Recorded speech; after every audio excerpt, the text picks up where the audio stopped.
Djibouti annaga iyo Shakur Media iyo mar kale dee Djibouti y a beaucoup de questions qu'on doit se poser. Arrimo badan horta waa inaan isweydiino, arrimo badan waa inaan maskaxdeena ka dhaadhicino. Ma garanaysin Djibouti haddii aan isweydiin lahayn gestionka waddanka iyo laaqi la manière de faire, antaan nii sheegay horta basi tani waa laaqi la manière waa khayr, tayadu waa khayr, sida u socotana dee qaar ba jahanabiya bay kaadu isku gurtaa, sidaan u cadaadinayana dee aniga ilaaba lii cadaadinayaayo dee kuwa aan kala saari laayahay weeyaan,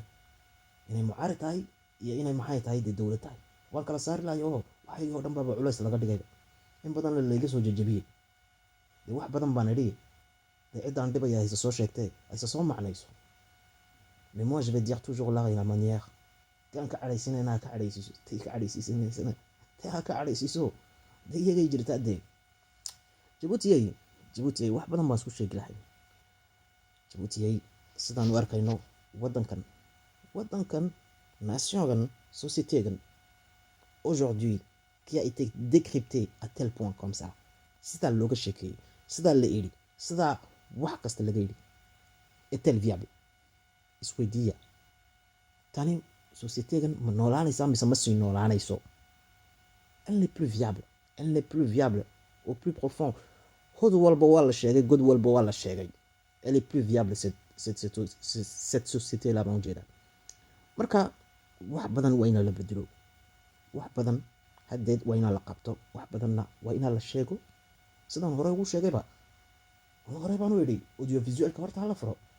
oo dadku wax badan ha fahmaan. Mais cette partie là je vais l'expliquer d'une manière, mais laissez-moi vous expliquer déjà gestion de crise il risque non imanaya. Peut-on aborder beaucoup de choses, Djibouti, beaucoup de choses de la manière cyclique haddaan is odhan lahayn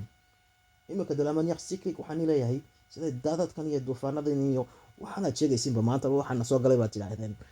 maxay ahaydeen jarqaaq iyo mooya waxa la yidhaha horta baalkii criquet waa ka criquet ba ku qaado ma garanaysaa. D'une manière que on ne peut plus aborder ces choses là ma sheegi karayno cette manière haddaan leeyahay de dire ces choses là cycliquement sida duufaanada noo soo galayaan maha arrimo dee annagoo sida duufaanada haddeed u hadlaynaa d'une manière cyclique. waa inaad fahamtiin haddeed inaan jawaabno, inaan wax nidhaahno, inaan sociétégeena aan wax tusno annagoo hadalnayo haddeed. Aujourd'hui nous voyons très bien que cette société là même avant elle n'était pas viable, mais d'autres est-ce que nous là mais aujourd'hui c'est catastrophe, c'est de plus en plus catastrophique. Dadkiina way sii gaajoonayaan, noloshiina way sii koraysaa déjà. Mais prévention ganaan nii sheegayo le temps de maxay ahaydeen catastrophe waa inagii soo wada arkay.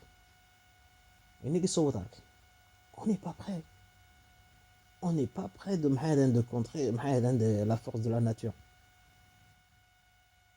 Certes on ne peut pas dompter la nature, mais on peut la contrer. waan iska yar qaban karaynaa. mais shakadii waxay noqotay inay catastrophe-kani lagu eego ilaa maanta oo la yidhaaho 2 semaines après waan safaynaynaa waan ku jirnaa. waxaad u safayna ugu jiri maanta sociétégan aad ku shaqaysanaysiinna waa la arkayaa. waa ciyaal yaryaroo maxay ahaydeen de 15 à 21 ans 23 ans baad ku shaqaysanaysiin, waad ku xamaalanaysiin. ana hore baan yidhi anigu 10 ku siiya waxaad iga blockaysiinba waa waxa ahayd iyo kuwan aad masaxaysiinna waan arkaya. une génération qui va être effacée de 26 à 35 jusqu'à ilaa 40 ay gaadhayaan. cette génération elle est effacée horta. kuwan baad u yeedhanaysiinoo kale jandaaran galaad ka leedihin sida dariiqadan ugu xaadhatiin berri. warbal dalkan fikirkooga eega bal horta waaba Djibouti ah niigu soo socda. haddii la isweydiin lahaa la gestion de la pré-catastrophe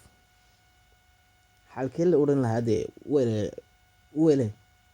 laisma lihidey dadkan waa inaga arkay waa niigu jirnaa unbay niileeyihin inuu sitay u safaynayaanu bay maalina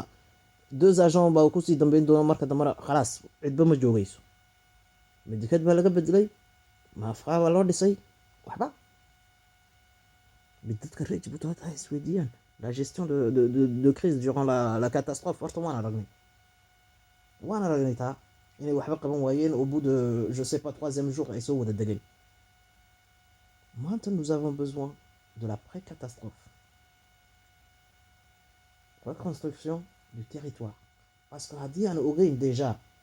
haddii aan ogeyn dadka reer Djibouti haddii ogeyn inta dadee dhiban ay catastrophe soo gaadhay territoireka dhexdiisoo dhan, parce que anu waan arkayay ma garanaysin ay ka sheekeynayeen program ay usoo dhigeen educationka audiovisuelka wax kasta ay ku jireen au programme IOG je sais pas quoi, mais il paraît qu'il est inévitable horta inigu waa inaad fikirtiin d'initier déjà anu horey baan iigu sheegay dadka telega u fura initier-les former-les horey baan u idhi anugu, mais aujourd'hui programmadeedii ma soo qaadanaysin parce que ce que j'ai parlé vous voulez le faire markaana fair play gaan iga maqan anu horey baan iigu sheegay vous manquez de fair play parce que haddii les odhan lahaa il paraît qu'il est inévitable de former ces gens-là ma garanaysin d'initier une nouvelle maxay ahaydeen de pratique sidaad u sheegaysinba structurada waan furaynaa audiovisuelka waan usii badinaynaa sur le territoire sidaad u sheegaysinba anu horey baan iigu idhi dadba maxay ahaydeen en 2019 21e siècle dadba tele haysan maxaa been layskugu sheegay xaafadaha teleyaal haysan Djibouti iska daa wax kale marka l'action waxay noqonaysaa action haddaad ku tala jirtiin action publique bay noqonaysaa vous accordez à connaître tout à ces gens-là machallah c'est une action publique parce que dadkii oo dhanna en matière de waxay noqonaysaa rééducation waxbaad tusaysiin vous les informez vous les maxay ahaydeen wax badan horta way noqonaysaa parce que tout ça waxay u noqon doontaa une manière de leur éduquer parce qu'ils ont besoin de comprendre beaucoup de choses siday wax iskaga qaban lahayn aujourd'hui notamment adigu waxaad doonaysaa inaad Facebook iska qabatid mais Facebook waxa weeyaan c'est le partage aujourd'hui c'est le partage de toutes les connaissances warkii wax yar sidee u sameynayaba halkaas soo dhigaya Facebook pour que tu puisses regarder rasadada waaweynaaba xaggaa lagu soo dhigaya informationyaasha u weynaaba xaggaa lagu soo dhigaya mais il est temps de comprendre que déjà wadankan sidaa looga wada sheekeeyey god ilaa wada god looga wada sheekeeyey il n'est plus viable cet état là n'est plus viable avec société kana régime kana wadatid il est plus viable sidaa niigu sheegay Djibouti haddaan kusii noqono vulnérabilité-ga dadkaas aan uga saari lahayn Djibouti en matière de connaissance waa inaan wax tusno dadna waxay doonayaan inay Facebook iska qabtaan mais nous on doit leur montrer en matière de connaissance qu'on doit leur apprendre beaucoup de choses qu'on doit leur dire beaucoup de choses sidaan wax badan ugu sheegi lahayn sidaan wax badanna u dareemi lahayn haddii aan is odhan lahayn maxay ahaydeen une création d'un panel maxay ahaydeen ou initiation maxay ahaydeen ou invention des maxay ahaydeen des différentes maxay ahaydeen des expertise haddaan keeni lahayn hommes et femmes ka wadanka siday wax ugu qaban lahaayeen dee maanta way niga arkayo société kalaan ku jirnaa une société qui n'est plus viable qui maxay ahaydeen dee shaqadeedina qabsan weyday jusqu'à aujourd'hui shaqadeedina kasoo bixi weyday mais la différence de tout cela waxay tahay ce qui veut dire maxay ahaydeen dee nous comprenons maxay ahaydeen de l'urgence de la situation wadanka haysata maanta nous comprenons inévitablement parce que haddii annaga idilba ma garanaysaa dee sidaan u aragnayba parce que certains ethniquement bay haysataa iyo maxay ahaydeen dee toujours maxay ahaydeen dee ils sont endoctrinés déjà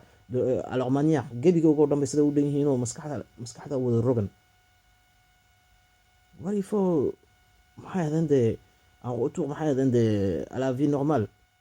déjà pour les sinistrés halkii aan wax kale kaga fikiri lahayn horta wadankeena il faut une stabilité maxay ahaydeen dee siday dadkii viable u noqon lahaayeen pour que la population puisse vivre parce qu'aujourd'hui saacadii aan doonqeyga dadka ka ridi lahayn baa ahayd saacadii aan doonqeyga dadka usoo wada badin lahayn baa ahayd mais sidaan u arkayno qaar baaba shaqaysanayno layska masaxayaayo qaar baaba layska aamusinaya parce que ces gens-là ont bouffé tout l'argent du pays baana kale wada dhigteen mais il faut qu'ils remettent l'argent dans le pays waxaan ni leeyahay qaar badan baaba wadanka waxba u qabanin war wadankii waa la photocopieuse haddii laysku eego caruurtii waa bilaa kabo waa bilaa dhar kuwa dila iskaga wada xidheen daad baa wada galay qaarna bila waraaqado haddii runta laysku wada sheego qaarna way gaajoonayaan yaa sidaa bay u waran yihiin dariiqaday waran yihiin mankuriya inta yare socsocoto aad mudaysiin qaar baa dariiqada waran oo waxba haysan haddii runta laysku sheegi lahaa warqotu qala normaal haddii laga dhigi lahaa waddanka baske waa ina wax badan la qabto sinistregan wax badan ina loo qabto réaménagement du territoire kana hore baan u sheegay réaménagement du territoire parce que il faut faire des choses odaygan qaar buu qabsaday qaarkii uu qabsadayna waan iska qabanaynaa anigu waa intaan ka hadlay bay ahayd aujourd'hui wuxuu ka hadlay urbanisation ministerka de logement buu ka hadlay mais pour faire une grande ville déjà waa inaan iska egno spéculation immobilière ka dhici doonta haddii aad fahmaysin spéculation immobilière dhacaysa c'est pour une bouchée de pain wax lagaga siisanayo territoire meesha yarada haysatay marka nous devons faire beaucoup de choses déjà avant de contrer ces points là priorité horta waxaan siin lahayn jeunesse-keena réussite éducatif maxay ahaydeen poolkan insertion professionnelle-ka waa inaan badino maxay ahaydeen farsamo yaqaanadeena waa inaan wax ciyaalka horta soo kacayo waa inaan la wada baro shaqada farsamo yaqaanka parce que notamment nous perdons des gens sur le terrain kani terraankee wax garanaya horta waa inuu wax baro dadkan reer Djibouti qu'il soit maçon ou qu'il soit maxay ahaydeen des experts en je sais pas quoi là ma garanaysin waa inaad horta kani ku kaa hooseeya ama dhashan ku garab joogta waa inaad bartid iskaga kac meeshan aad fadhidid gidaarkan aad fadhidid iskaga kac haddaad wax taqaanid dhasha bar haddaad wax taqaanid si tu connais maxay ahaydeen la culture bar haddaad sportka garanaysid bar haddaad maxay ahaydeen soudure garanaysid bar parce que je vois une société qui n'est pas créative une société qui n'est pas créative qui n'essaye pas de créer des centres de formation professionnelle pour la jeunesse de Djibouti parce que centre de professionnel CFA haddii la wada baro ciyaalka notamment batrone u shaqayn lahaayeen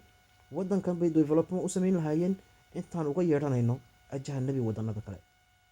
sociétéyaal kale nagu dul shaqaysanaya siday reer Djiboutina loo yidhaahdo ils ne savent pas travailler haddii Djibouti ay wax badan laysku oran lahaa réaménagement de territoire kana waa inaan iska ilaalino parce que certains vont être rachetés spéculation va socda pour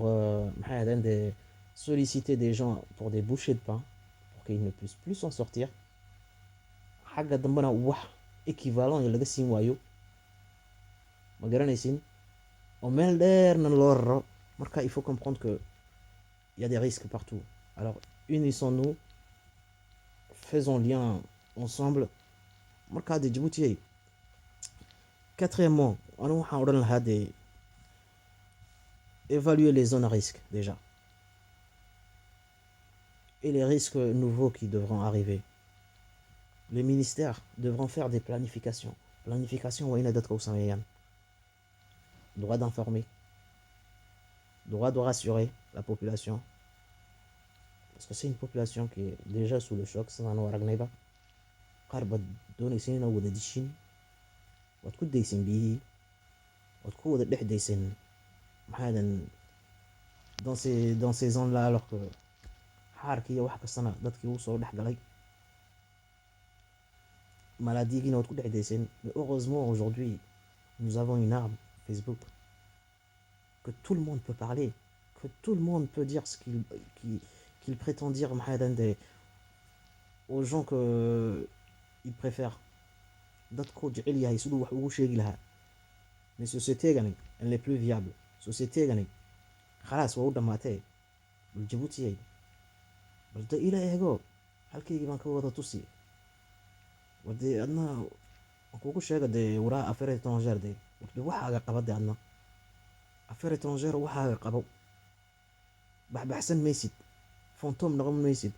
sidaan u arkayaba Djibouti les fantômes aussi sont sortis sidaan u aragnayba Facebook baan qaar ka arkay président je sais pas quoi celui-là qui va élaborer maxay ahaydeen un dialogue avec je sais pas qui warano inigan sugaya je vous attendais inigan sugaya innigan isku sheegaya maxay ahayd inde president yaal iyo ma garanaysin dee dad farsamo yaqaaniina innigan isugaya ma garanaysin moi je veux pas me battre avec vos pigeon yaashina yar yar, je veux pas me battre avec eux parce que systemka haddeed cashar baa la isku dhigay baan idhi yaa cashar baa la isku dhigay waa la isku dumi jahanabiya bekaduus jahanaba iyo bekaduus wax badan oo dadka reer Djibouti horta been loo sheego way dhammaan doontaa haddeed candidat fantôme waan ku sugayaa deehan je t'attends petit à petit waan yar aamusayaa, je vais me taire de temps en temps comme ça, mais comme vous ne donnez pas de communiqué de presse, Shakur waa Shakur ma garanaysin ma Shakur haddeed dad ma kala saarayo macnayntiisu way dhammaan doontaayo waa dad badan horta waa inay isku soo jeestaan halkay arrintu waddanka ay jirto waa inay fahmaan. Et d'une manière de le dire,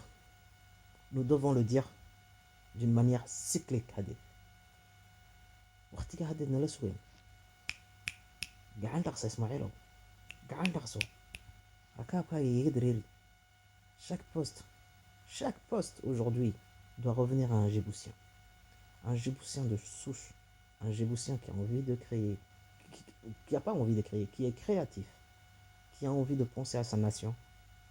parce que ta société là que tu as créée depuis tant d'années n'est plus viable. Chaque poste